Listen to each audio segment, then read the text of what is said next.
Assalamualaikum warahmatullahi wabarakatuh. Pulutus, berjumpa kembali kita di channel THM, Tanas Hasdin Mundika. Kali ini kita membahas sebuah episode, yaitu tentang lanjutan dari episode yang sebelumnya, yaitu bagaimana melakukan argumen-argumen balik atau argumen banding terhadap narasi-narasi dari Guru Gembul. Pada episode pertama tentang bagaimana yang masuk ke dimensi Tuhan, kali ini kita ingin membuat catatan pinggir terhadap narasi yang dikembangkan Guru Gembul, yaitu bagaimana tentang sains. Yaitu seperti kita ketahui bahwa sains berasal dari bahasa Latin, sciente, yang artinya melibatkan semua pengetahuan dasar dari upaya-upaya manusia untuk bagaimana memecahkan fenomena-fenomena dasar atau problem-problem dasar kehidupan.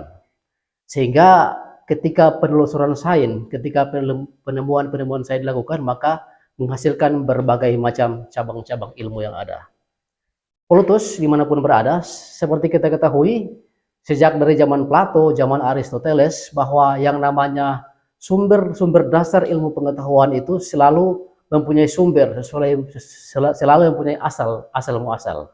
Nah, seperti kita ketahui pada dasarnya bahwa umat manusia di bumi manapun berada yaitu selalu mengedepankan atau mencari hal-hal yang di luar kemampuan dirinya. Seperti kita ketahui Plato atau Aristoteles yang pasti ketika ditelusuri mengandalkan juga yang tanda petik dikatakan wangsit. Artinya bisa dikatakan bahwa sumber ilmu pengetahuan garis besarnya itu berdasarkan dari agama-agama yang pernah turun pada umat manusia. Nah, pada hari ini ada sedikit penyimpangan, ada sedikit pembelokan.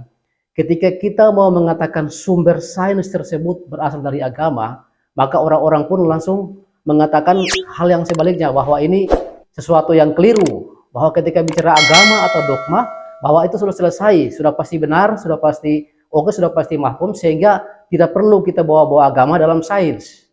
Seolah-olah agama bertentangan dengan sains. Padahal sebaliknya, agama dan sains adalah sesuatu yang setali tiga uang, sesuatu yang bersenyawa yang tidak bisa dipisahkan satu sama lain.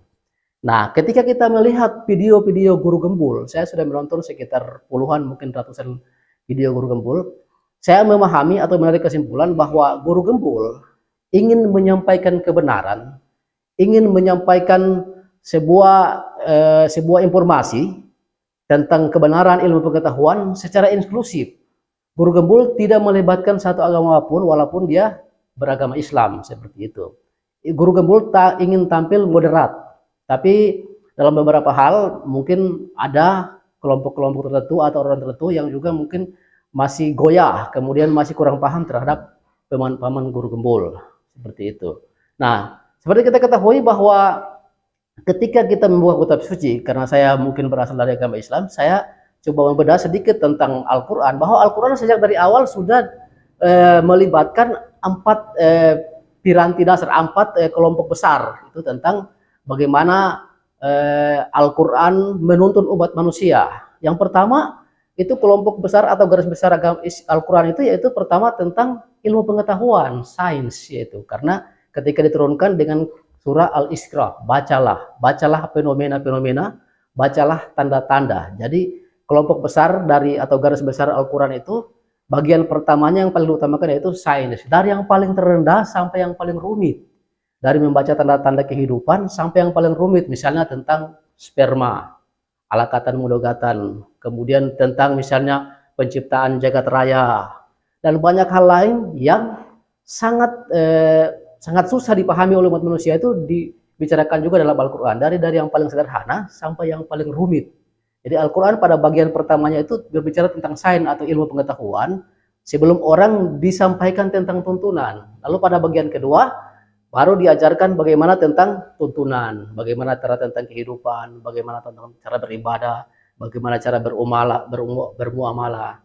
Kemudian bagian ketiga disampaikan tentang kisah-kisah, sejarah tentang manusia-manusia terdahulu, manusia-manusia yang mendapatkan musibah, manusia-manusia yang mendapat keuntungan karena mereka turut pada perintah Tuhan, perintah wahyu atau mungkin perintah Al-Quran seperti itu.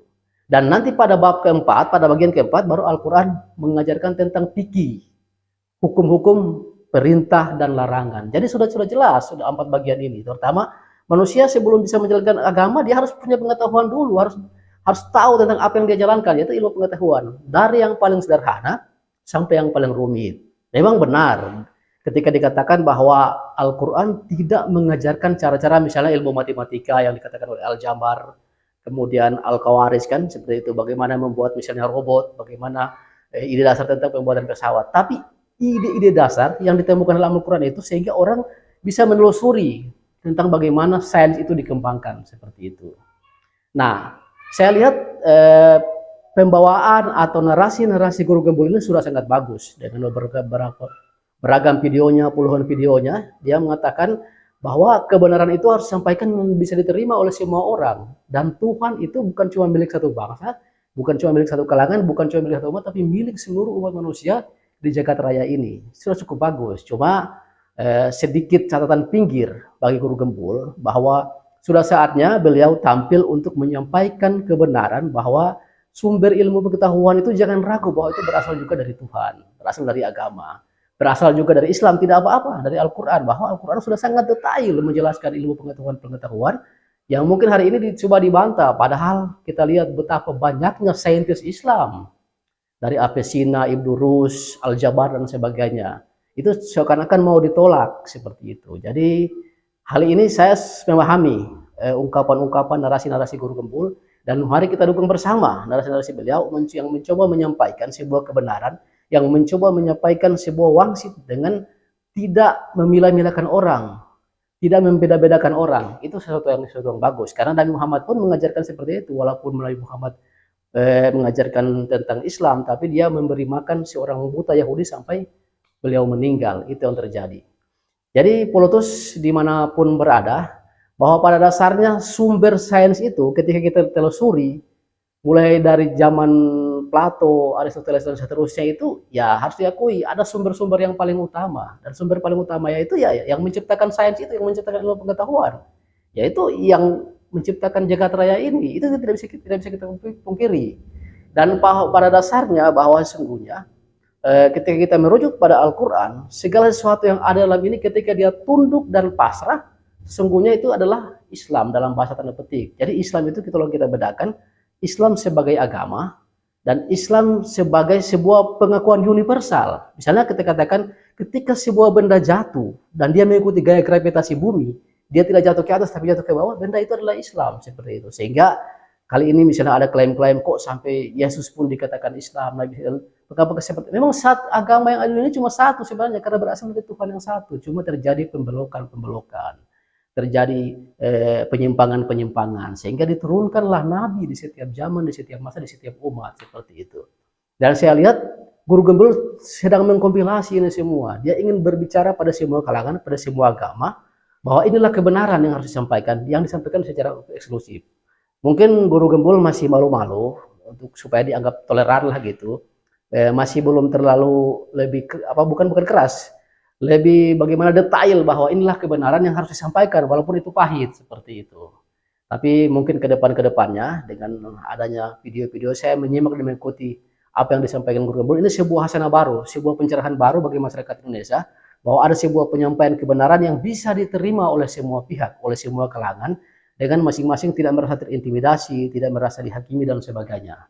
Jadi mungkin itu yang akan kita sampaikan pada video kali ini, bahwa sumber ilmu pengetahuan itu adalah dari agama. Tergantung dia dari agama manapun. Kalau di Eropa mungkin ketika abad ke-8 itu Islam berkembang di sana, dan setelah Islam mulai redup, lalu muncullah pemikir-pemikir barat. Tapi pada dasarnya sumber ilmu pengetahuan itu berasal dari yang menciptakan ilmu pengetahuan itu. Nah, yang menciptakan ilmu pengetahuan ya kita tahu, pencipta segala-galanya, sesuatu yang ada dan kita ini tidak ada, seperti itu.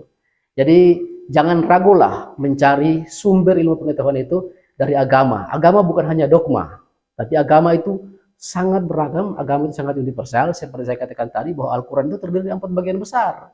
Pertama, sebelum orang disuruh beragama, disuruh bagaimana mengikuti buruk dan baik, dia diberi pengetahuan dulu, ikrah, dari yang paling dasar, yang paling sederhana sampai yang paling rumit, bagaimana terciptanya sperma umat manusia, kemudian bagaimana jagat raya dan sebagainya, itu paling rumit dan itu ditelusuri oleh para ilmuwan. Kemudian diberikanlah agama, perintah dan larangan, sampai yang terakhir yaitu pikir-pikir kehidupan seperti itu. Jadi demikianlah Polus dimanapun berada, inilah video kami yang kedua yang merupakan catatan pinggir terhadap narasi-narasi Guru Gumpul yang hari ini sudah mungkin banyak mencerahkan banyak orang dan juga mungkin ya tanda petik menyesatkan juga banyak orang. Makanya saya sedikit memberikan argumen-argumen balik dan catatan pinggir terhadap narasi atau video-video Guru Gumpul. Semoga bermanfaat di kita semua. Billahi taufiq wal hidayah. Wassalamualaikum warahmatullahi wabarakatuh.